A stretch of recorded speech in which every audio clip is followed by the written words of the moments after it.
Beer, ये शब्द सुनकर आपके मन में पहला ख्याल क्या आता है?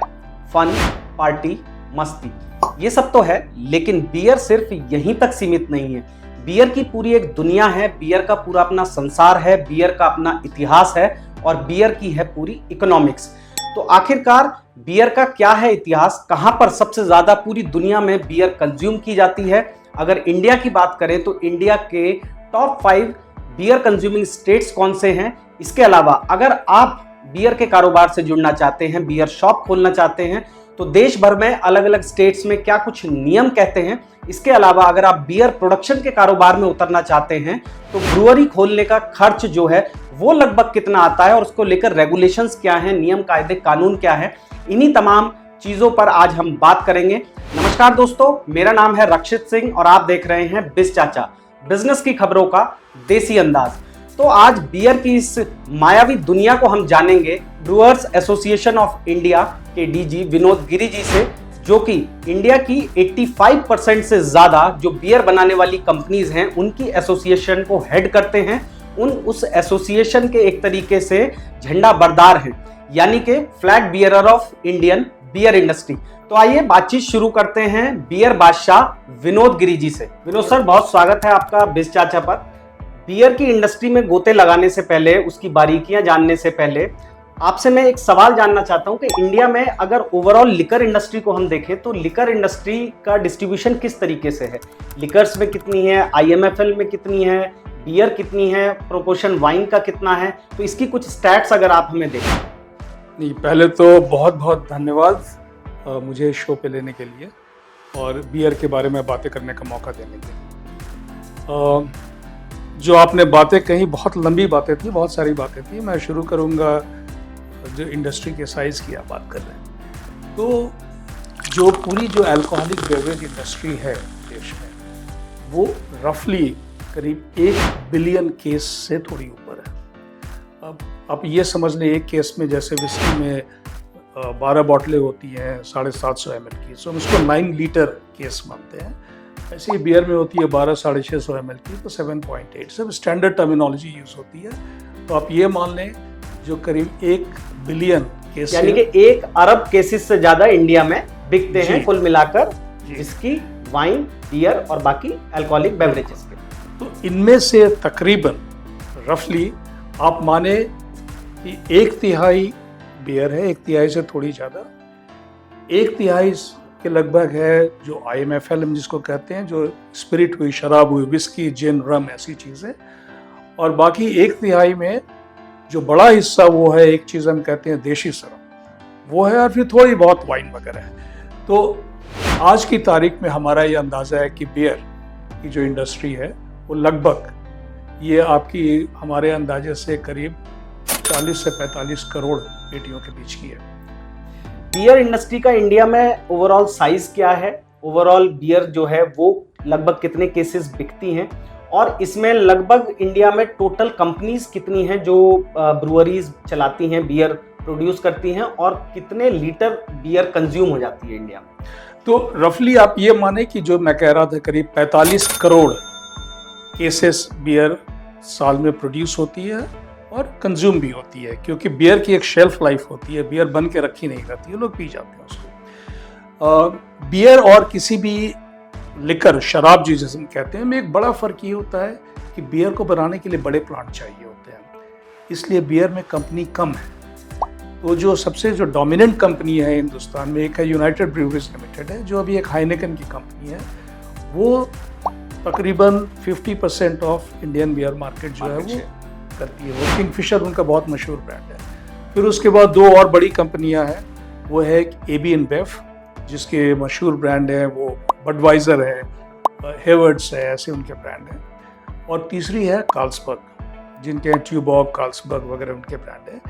ये 3 जो कंपनी हैं, इनका जो मार्केट शेयर है ऑल इंडिया बेसिस पे लगभग 85% है। उसके बाद कुछ छोटी रीजनल आती है कंपनी। फिर कुछ एक नया ट्रेंड आया है जिसको हम भी सपोर्ट करते हैं, एनकरेज करते हैं, कि लोग किसी बड़ी ब्रूअरी में छोटी कैपेसिटी किराए पे लेते हैं, लीज पे लेते हैं और उसमें अपने ब्रांड बनाना शुरू करते हैं। तो ऐसे छोटे छोटे बहुत एक्सपेरिमेंटल ब्रांड आजकल आ रहे हैं। आजकल क्राफ्ट बियर का काफी ट्रेंड है। वो एक नई चीज शुरू होती है जिससे हम कह रहे हैं माइक्रो ब्रूअरी। तो वो जो कमर्शियल स्केल पे बहुत छोटी ब्रूअरी होगी, और लेकिन वहाँ पे चूंकि साइज छोटा है वो नई चीजें बना सकते हैं। ब्रू पब का कल्चर आ चुका है बहुत ज्यादा। कई शहरों में, बेंगलोर में करीब 700 या 800 ब्रू पब है। ये छोटी छोटी अपनी ब्रूअरियां चल रही हैं। दिल्ली एनसीआर में भी ये ट्रेंड पिकअप कर रहा है। गुड़गांव में बहुत हो रहा है ये ट्रेंड। दिल्ली में कम हुआ क्योंकि लाइसेंसिंग के इशू थे, क्लैरिटी वगैरह आने में टाइम लगा उस वजह से। लेकिन दिल्ली बहुत ही राइप मार्केट है उसके लिए। और इसके सबसे बढ़िया बात इस चीज़ के बारे में है कि लोग एक्सपेरिमेंट कर रहे हैं। जब आपके पास बहुत बड़े बड़े प्लांट होते हैं ब्रूअरी के, उसमें आप एक्सपेरिमेंट नहीं कर सकते हैं क्योंकि बैच साइज इतना बड़ा होता है कि अगर कुछ भी ऊपर नीचे हुआ तो आपको लॉस। यहाँ छोटे छोटे बैच साइज हो रहे हैं, उसमें नई तरह तरह की बियर आ रही है। आप स्टाउट देख रहे हैं, आप पेल एल देख रहे हैं, आप लागर देख रहे हैं, हर तरह की बियर देख रहे हैं। तो ये एक बियर कल्चर के अलावा इंडिया के जो लोकल टेस्ट, एक तरीके से हम कह लें कि जामुन का आ रहा है, लेमन का आ रहा है, ऐसी बहुत सारी क्राफ्टेड बियर्स भी आ रही हैं।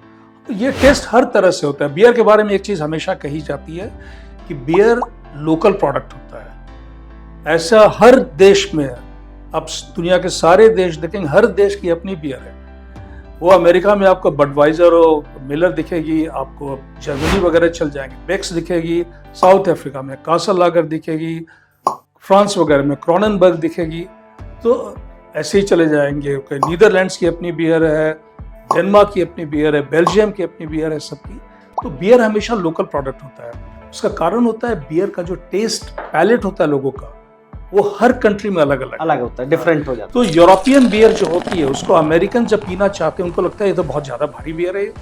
और वही जब जर्मन एक पीना चाहता है अमेरिकन बियर को, कहता है पानी है, तो लाइट है बहुत। तो हमारे हिंदुस्तान में भी ये चीज हमारा अपना टेस्ट पैलेट है। इसीलिए हिंदुस्तान में जो हिंदुस्तानी ब्रांड है, किंगफिशर वगैरह जैसे ब्रांड है जो काफी समय से चले आ रहे हैं, उन्होंने एक टेस्ट पैलेट डेवलप किया लोगों का। अब हमारे जो नेचुरल टेस्ट पैलेट है, ऑब्वियसली आप जो जामुन किसी भी फ्लेवर की बात कर रहे हैं, ये तो हमारे टेस्ट पैलेट का पार्ट है। तो हमारे एक नेचुरल एफिनिटी है हमारे लिए, हमारे मन में इनके लिए, हमारे टेस्ट बड्स में इनके लिए। तो ये एक्सपेरिमेंटेशन होता है। बढ़िया बात यह है कि लोग एक्सेप्ट कर रहे हैं, लोग जा रहे हैं, टेस्ट कर रहे हैं। बियर कल्चर जो बिल्ड होता है इससे, वो हो रहा है। और एक चीज आपने पहले पूछी थी, उससे रिलेटेड बताऊं, बियर की कहानी 12,000 साल पुरानी है। हाँ सर, ये बड़ा इंटरेस्टिंग है कि बियर का इतिहास क्या है, कहाँ से इसकी शुरुआत हुई, वो प्लीज एक्सप्लेन। जो ओल्डेस्ट हमें जो बियर वैट मिले हैं एक्सकेवेशन में, वो हमें मिले हैं जेरिको में, जो भी पैलेस्टाइन में आता है, इजराइल पैलेस्टाइन के इसमें, जो आज से 11,000 साल पुराने हैं। ये तो इंटैक्ट वैट जो हमें मिले, बियर बन रही थी। ये तो हमारे पास एविडेंस है, एक्सकेवेशन एविडेंस है। उसके अलावा हमने और भी जो मिले हैं, जो हम कुछ ग्रेवयार्ड सब खोदी गई है करीब 12,000 साल पुरानी में भी, वहाँ भी हमें जो वैट मिले वो लगते हैं जैसे बियर के वैट हुआ करते, तो वो देख रहे हैं। तो बियर से इंसान का रिश्ता बहुत पुराना है और ये हमेशा से एक सोसाइटी का सेंट्रल पार्ट रहा है। अगर जैसे आप इंग्लैंड वगैरह की बात करेंगे, जो पब होता है वहाँ एक गांव के अंदर जी, वो पब एक बार नहीं है, वो पब आपके जो हमारे गांव की चौपाल होती है, सोशलाइजिंग सेंटर है। सब हर कोई जो फार्मर, जब हमेशा से पिछले 1000-2000 साल से जब भी हो रहा है, जो फार्मर जब खेती करके शाम को लौटता है तो उसके लिए एक जगह होती है वो पब। गांव में कौन आ रहा है, कौन जा रहा है, सारी खबर होती है उस पब को। तो आपका वो सेफ्टी सिस्टम है, आपका सोशल सेंटर है, आपकी चौपाल है। यूरोप में जो चौपाल है वो बेसिकली बियर पब सब है। तो ये चीज बहुत पुरानी है, ये कल्चर। इससे हुआ क्या है, बियर का जो रिश्ता बना है ह्यूमन बीइंग से, ये अल्कोहल, प्योर जो अल्कोहल जिसके लिए कहते हैं, पी के लोग कहते हैं थोड़ी फील भी होनी चाहिए, हाई हो जाता है, हाई होना चाहिए, इससे आगे जाता है। So unlike hard liquor, beer एक सोशल कनेक्टर होता है जिसपे लोग लाज को लंबे सेशन चलते हैं, लोग बैठते हैं, क्योंकि आप जब पी रहे हैं तो आप 95% तो पानी पी रहे हैं, बिल्कुल।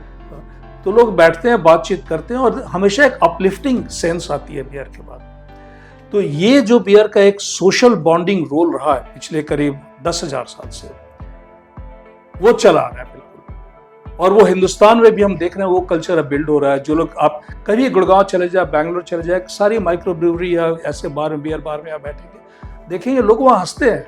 वहाँ लोग सीरियस नहीं होते हैं कि वो ग्लूमीनेस नहीं होती है। जो कॉमेडी शोज वगैरह हैं उनमें बियर सर्व की जा रही है, पीपल आर लाइक एंजॉय करते हैं।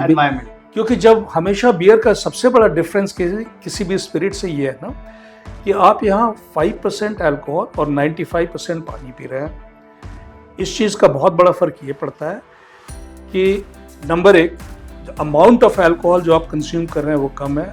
नंबर दो, जो आपको डिहाइड्रेशन का फियर होता है वो नहीं होगा क्योंकि पानी आप बहुत ज़्यादा पी रहे हैं। और तीसरी सबसे बड़ी बात हमें ख्याल में रखना है, और जो बहुत सारी बातें होती है बियर में इतना परसेंट है, स्पिरिट्स में इतना परसेंट है, रियलिटी ये है कि जब उतना पानी आप पीते हैं तो आप खुद को फिलअप करते हैं। तो इसका मतलब ये है कि आप एक लिमिट आप कितना पी सकते हैं। तो उस कारण से जो भी सो कॉल्ड जो इवल इफेक्ट और इल इफेक्ट अल्कोहल का होता है वो बहुत लिमिटेड हो जाता है जब बियर पी जाती है। ये रोल बियर का जो इम्पोर्टेंट है। अभी जैसे आपने बात की कि कंट्रीब्यूशन बियर का ओवरऑल इकोनॉमी में भी काफ़ी ज़्यादा है, तो अगर हम इंडियन पर्सपेक्टिव में देखें तो किस तरीके से इंडियन इकोनॉमी को बियर इंडस्ट्री जो है वो कंट्रीब्यूट करती है, कंट्रीब्यूशन जो है वो अभी कितना है और आगे चलकर किस तरीके से देखते हैं कि जीडीपी में बियर इंडस्ट्री कितना कंट्रीब्यूट कर सकती है? पहली बात मैं ये बोलूँगा कि बियर एक लोकल प्रोडक्ट है। मतलब ये बियर ऐसा नहीं होता है कि आप इंग्लैंड में बन रही है, ऑस्ट्रेलिया में बन रही है, आप इंपोर्ट करेंगे। जितने हिंदुस्तान में बियर के ब्रांड देखेंगे, कोरोना हो, बडवाइजर हो, कार्लसबर्ग हो, ट्यूबॉर्ग हो, सारे यहीं बनते हैं क्योंकि बियर इंपोर्ट नहीं। तो मतलब सारा जो इकोनॉमिक रिलेशनशिप है बियर की प्रोडक्ट की वो लोकल कम्युनिटी के साथ है। तो नंबर एक वो बात होती है।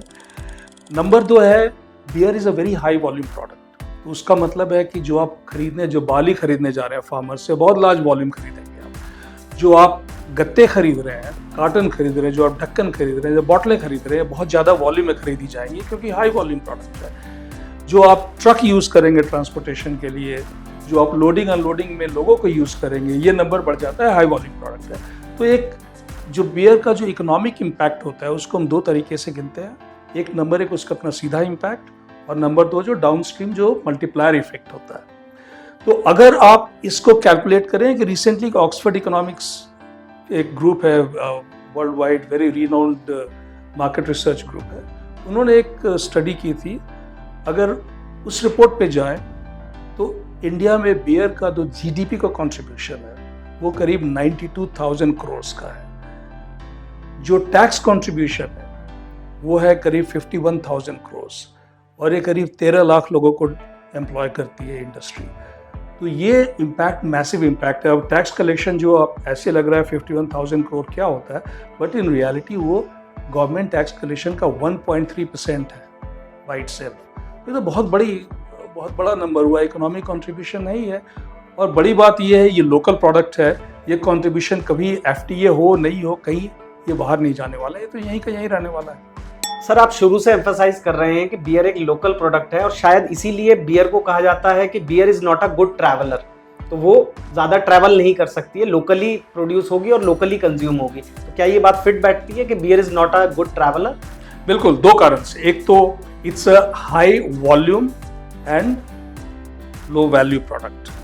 तो इसका मतलब है आपको फ्रेट तो उतनी लगनी है, आप कहीं से भी लाए, शिप पे लाएंगे, कंटेनर की फ्रेट वही होगी, लेकिन आपकी जो वैल्यू होगी कंसाइनमेंट की वो बहुत कम होगी, तो किसी का कमर्शियल इंटरेस्ट नहीं बनता है, नंबर एक। नंबर दो, एक ये लाइफ प्रोडक्ट होता है, इसकी शेल्फ लाइफ होती है। तो अगर 1 साल की आपकी शेल्फ लाइफ है, जब तक आप बाहर से मंगाएंगे कहीं से, उसमें 3-4 महीने तो उसमें ही निकल जाएंगे।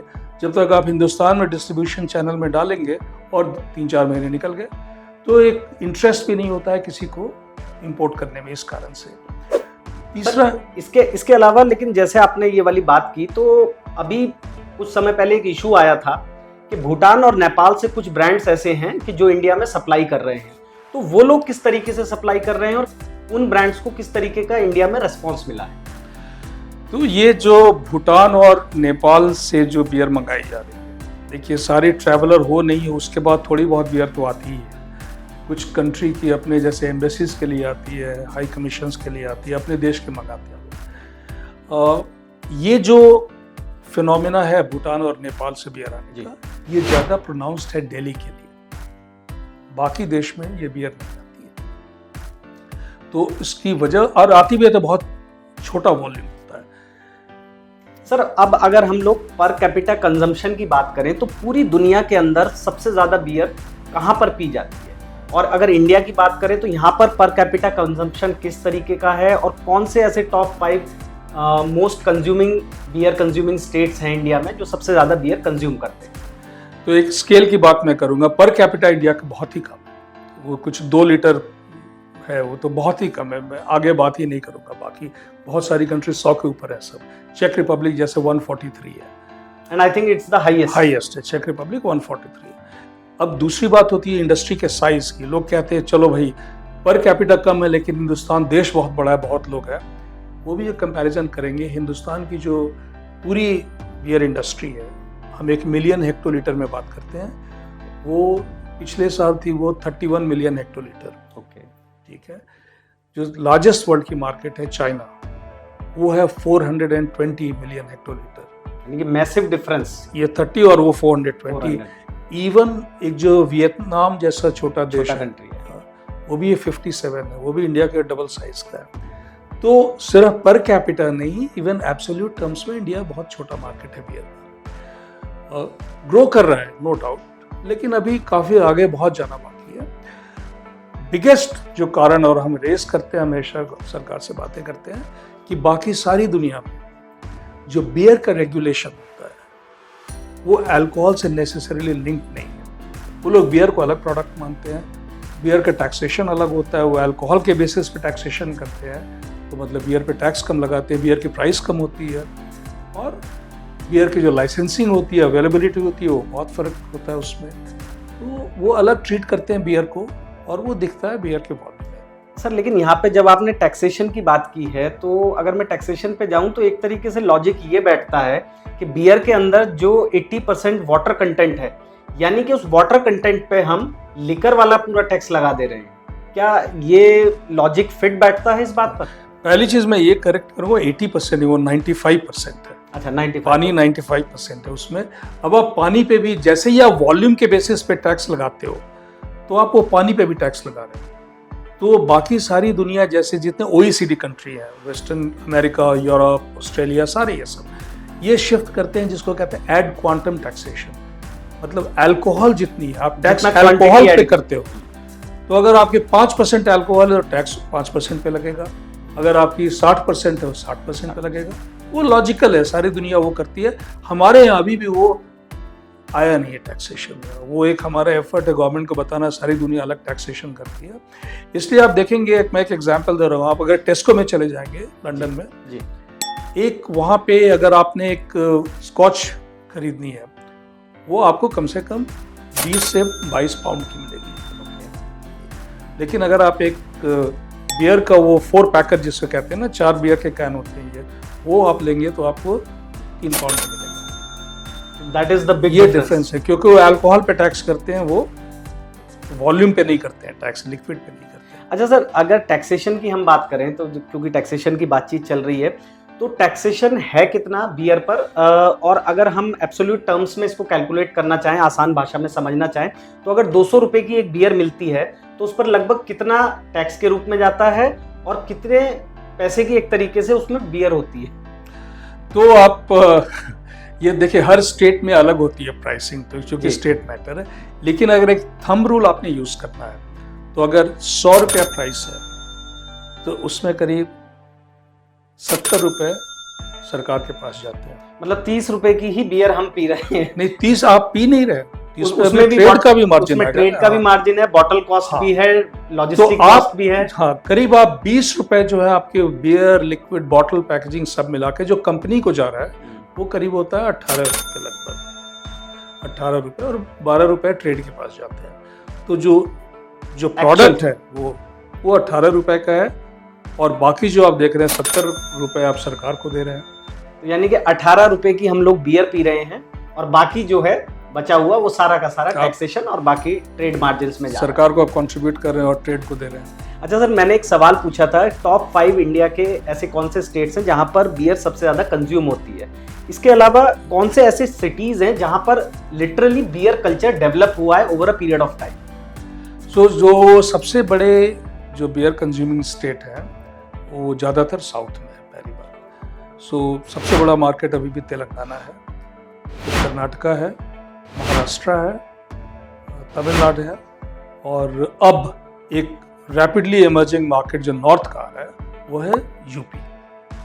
ये मार्केट जो है डोमिनेट करते हैं इंडियन बियर मार्केट। इसके अलावा सर WHO वाले मैंडेट पे मैं आऊंगा, लेकिन उससे पहले एक ऑनलाइन होम डिलीवरी का जो कॉन्सेप्ट था वो शायद कोरोना काल में काफ़ी ज़्यादा बात भी उठी थी। शायद वेस्ट बंगाल में एक दो ऐप हैं जो होम डिलीवरी करते हैं लिकर, वाइन एंड बियर की। होम डिलीवरी के कॉन्सेप्ट को आप कैसे देखते हैं विज़ा विज़ यूरोप और अमेरिकन साइड?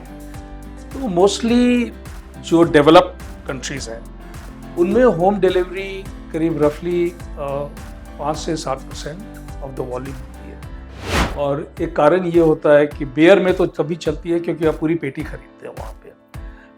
स्पिरिट्स में कई बार लोग जाके देखना चाहते हैं क्या है मिलता है, क्या है नहीं, और लेबल पढ़ना चाहते हैं लोग करके, इस कारण से कम होती है। इंडिया के लिए, एक हिंदुस्तान के लिए बहुत अच्छी चीज़ हो सकती थी क्योंकि जो है नंबर ऑफ दुकानें हैं वो बहुत कम है। सो पूरे देश में, इतने बड़े देश में अब हमारी मुश्किल से 1 लाख दुकानें हैं, तो बहुत लोगों के लिए जाना मुश्किल होता है। उन दुकानों में बहुतों की, खासकर आप बड़े शहरों से बाहर निकल जाए, उनकी जो हालत ऐसी है कि बहुत जो महिलाएं हुई या जो काफ़ी पढ़े लिखे अच्छे लोग वो जाना पसंद नहीं करते हैं। कई बार आप देखेंगे ग्रिल लगी हुई है, एक छेद होता है ग्रिल में, उससे आप हाथ डालेंगे और पैसे देंगे, फिर वो आपको क्या देगा नहीं देगा कुछ नहीं पता है, कुछ आपके हाथ में एक बोतल डाल देगा, आप खींच के निकालेंगे और आपके पास टाइम नहीं है बहस करने का क्योंकि पीछे एक और खड़ा है लाइन में। तो इनसे, इन चीज़ों की वजह से, प्लस ट्रैवल कई बार आना जाना हिंदुस्तान में आसान नहीं होता है, तो होम डिलीवरी का स्कोप यहाँ पे है। अब ये है कि मुश्किल क्या होती है कि अगर जब तक आप होम डिलीवरी को एक सेपरेट चैनल नहीं बनाएंगे जिसमें अपना उसका मार्जिन हो करने का, तब तक ये मुश्किल होती रहेगी। क्योंकि अगर आप नहीं कर रहे हैं इसका मतलब आप किसी और का मार्जिन काट रहे हैं, फिर उसको इंटरेस्ट नहीं होता है, वो इस आइडिया को मारने में पड़ जाता है। तो अभी या तो आप कह रहे हो जैसे वेस्ट बंगाल का मॉडल हुआ था कि जो शायद झारखंड ने भी कुछ किया था, बस उसमें एक होता है कि रिटेलर की जो प्राइस है उसके ऊपर अगर आपको घर में चाहिए आपको इतने पैसे ऊपर से देने पड़ेंगे। अब फिर कई कंज्यूमर क्या कहते हैं, मैं क्यों 100 रुपए जेब से दूं, सिर्फ घर पे दे दे, मैं चला जाऊंगा खरीद के आ जाऊंगा। तो ये मुश्किल है। तो होम डिलीवरी का मॉडल इंडिया में चल सकता है, ये तो हम मानते हैं, लेकिन फिर उसको एक सेपरेट चैनल बनाना पड़ेगा। किसी और चैनल के ऊपर आप ऐसे टाइट करके फिट कर देंगे तो नहीं चलेगा। यानी कि अभी जो क्विक कॉमर्स है उस पर नहीं हो सकता ये? क्या ये पॉसिबल है कि ओवर दीज एप्स ये होम डिलीवरी स्टार्ट हो जाए? क्या कोई स्टेट इसमें एक्सपेरिमेंट कर सकता है? क्योंकि अभी सर लगभग 7-8 महीने पहले एक खबर आई थी जब दिल्ली में अरविंद केजरीवाल की गवर्नमेंट थी कि शायद वो लोग एक्सपेरिमेंट कर रहे हैं। उसके अलावा और 2-3 साउथ के स्टेट्स हैं जो होम डिलीवरी को एक्सपेरिमेंट करना चाहते हैं over these apps, 10 minute quick delivery apps. तो क्या ये पॉसिबल है क्विक कॉमर्स पर? पॉसिबल बिल्कुल है। वेस्ट बंगाल ने किया, उड़ीसा ने भी अलाउ किया था जो क्विक कॉमर्स कंपनी उनके लिए पॉसिबल बिल्कुल है और मैकेनिज्म भी है। बट ये है कि जब तक आप मार्जिन इश्यू हैंडल नहीं करेंगे ना, कि वो जो पैसे होम डिलीवरी के जो खर्चा रहा होम डिलीवरी का कौन देगा, तो जब तक ये इश्यू आप हैंडल नहीं करेंगे तब तक दिक्कत आएगी। अगर आप वही ब्लिंकिट हुआ, जो भी क्विक कॉमर्स की कंपनी, उनको आप कहते हैं आप भाई डिस्ट्रीब्यूटर हो तो आपका अपना मार्जिन है, उससे आप इसको ऑपरेट करो, तो बात अलग होती है। लेकिन अगर आप उसको बोलोगे इस डिस्ट्रीब्यूटर या दुकान से लेकर कहीं दे दो, फिर उसका खर्चा किसी ने तो देना है ना। अच्छा सर, एक बड़ा इंटरेस्टिंग पॉइंट है WHO के मैंडेट को लेके कि WHO का मैंडेट है कि पूरी दुनिया में ओवरऑल जो कंजम्पशन है अल्कोहल का उसको कम किया जाए। अब आप अभी इनफॉर्मली डिस्कशन में बता रहे थे कि ये बियर के थ्रू पॉसिबल है और पूरी दुनिया शायद उसी मॉडल के थ्रू इसको पॉसिबल कर पाएगी, WHO के मैंडेट को मीट कर पाएगी। तो किस तरीके से WHO का मैंडेट है और कैसे बियर इंडस्ट्री इसमें कंट्रीब्यूट कर सकती है कि बियर इंडस्ट्री तो बढ़े, लोग बियर पिए, ऑल्टरनेटिव उनको बियर के रूप में ज़्यादा फिजिबल भी लगे, लेकिन ओवरऑल अल्कोहल कंजम्पशन कम हो जाए, ये कैसे पॉसिबल है? तो ऐसा ये है कि WHO एक टर्म यूज करता है, वो कहता है हार्म पर लीटर। वो अल्कोहल के टर्म्स में वो कहता है, मतलब आप अल्कोहल पर लीटर का कंजम्पशन आप कम करें तो हार्म पर लीटर जो कम होता है। तो फिर ये सीधा इसका इंटरप्रिटेशन है कि जो प्रोडक्ट, जो बेवरेज जिसमें कम अल्कोहल है, आप उनको इनकरेज करें तो ऑटोमेटिकली वो अल्कोहल कंजम्पशन कम होना शुरू हो जाएगा। तो ये WHO की रिकमेंडेशन है और एक्सप्लिसिटली कई बार कुछ स्टेट्स अपना इंटरेस्ट भी देखते हैं, रेवेन्यू इंटरेस्ट। ये एक ऑन गोइंग डायलॉग है जो चल रहा है गवर्नमेंट्स के साथ। गवर्नमेंट्स रिकग्नाइज करती हैं इस चीज़ को, बस वो रिकग्नाइज करने से लेके एक्शन, ये जो डिस्टेंस होता है ये उस डिस्टेंस पे हम चल रहे हैं अभी यार, लेकिन मंजिल अभी दूर ही है इस पे। सर मंजिल दूर है, लेकिन जब जब चुनाव आते हैं, इलेक्शन आते हैं, तो कई बार देखने को मिला है कि सरकारें इस चीज पर बनती हैं कि हम शराबबंदी लागू करेंगे। बिहार तो इसका जीता जागता एग्जाम्पल है। हालांकि उसके इकोनॉमिक जो इम्पैक्ट है वो उस स्टेट को बहुत बुरी तरीके से झेलना पड़ रहा है, लेकिन बैनिंग द बूज ये कितना फीजिबल सॉल्यूशन है? अब मेरे ख्याल से वो नैरेटिव अब जा चुका है। ये जो प्रोहिबिशन नैरेटिव हुआ करता था, ये था कोविड के पहले। कोविड में क्या हुआ उस सिचुएशन में, जब स्टेट गवर्नमेंट्स का के अपने रेवेन्यू को, उनके मेजर रेवेन्यू या तो जीएसटी डिवोल्यूशन होता है या अपने रेवेन्यू, जीएसटी डिवोल्यूशन डिले हो रही थी उस समय 3-4 महीने, और जो उनके अपने रेवेन्यू के 3 पार्ट होते हैं, रियल एस्टेट है, पेट्रोलियम है, पेट्रोल डीजल बंद था, बिल्कुल बंद था, और अल्कोहल है, और अल्कोहल सबसे मेजर होगा। तो उस समय स्टेट गवर्नमेंट्स ने क्लियरली ये रिकॉग्नाइज किया कि बिना अल्कोहल के उनकी इकोनॉमी जो है चल नहीं पाएगी। पंजाब पहली स्टेट थी, मुझे याद है, जिसमें पंजाब गवर्नमेंट ने एसेंशियल कमोडिटी डिक्लेयर कर दिया अल्कोहल को कि दुकानें खुल सकें। फिर दिल्ली ने भी कहा कि अगर ये अल्कोहल की दुकानें नहीं खुलती तो फिर यहाँ हम सैलरी नहीं दे सकते एम्प्लॉइज़ को। यूपी ने भी यही बात की, तो सारे देश ने की। तो वो जो नैरेटिव था प्रोहिबिशन का जो बिहार में लगा, तो वो ख़त्म हो चुका है। अब कोई भी स्टेट अब प्रोहिबिशन की इलेक्शन कैंपेन में बात नहीं करते हैं।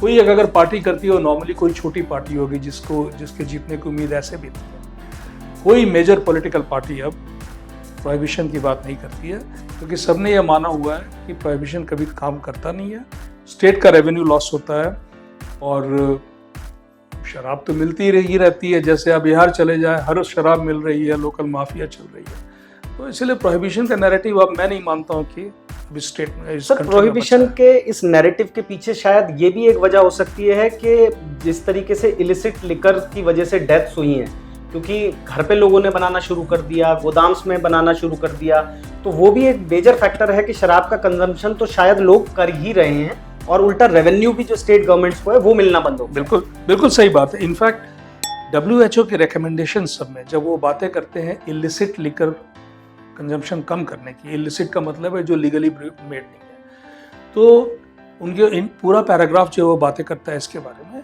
वो कहते हैं 85% जो इलिसिट लिकर है वर्ल्ड में वो स्पिरिट है, क्योंकि स्पिरिट को बनाना बहुत आसान है। डिस्टिल स्पिरिट को वो आप एक ये लेते हैं, उसको थोड़ा सड़ाते हैं, फिर डिस्टिल करते हैं प्रेशर कुकर के थ्रू, बन जाती है। या आप मेथनॉल लेते हैं, मेथनॉल को आप उसको रीबॉयल करते हैं एथनॉल बनाने के लिए। बिगेस्ट जो हेल्थ रिस्क आते हैं इसी कारण से आते हैं कि आप मेथनॉल जो इजीली अवेलेबल इंडस्ट्रियल प्रोडक्ट है उसको आप रीडिस्टिल करके जो पोर्टेबल अल्कोहल बनाना चाहते हैं, और उसमें अगर एक बूंद भी उस अल्कोहल की बस या तो आंखें गई, अंधी हो गई, या इंसान गया।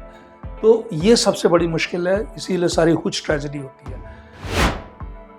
लोगों का ये मानना है, और WHO भी इसको एंडोर्स करता है, कि अगर आप बियर को सपोर्ट करते हैं, बियर इलीगली नहीं बन सकती है, क्योंकि बियर में कोई डिस्टिलेशन नहीं है, बियर किसी और चीज़ से आप बना नहीं सकते हैं, बियर बनेगी हमेशा ओरिजिनल प्रोडक्ट से।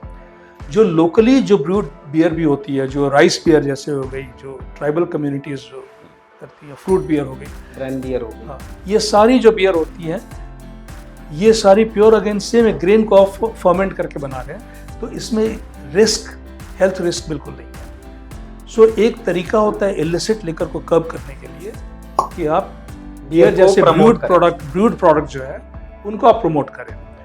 बियर हो गई या वाइन भी हो गई, जैसे जो ब्रूड है, जो ये प्रोडक्ट, उनको आप इनकरेज करें।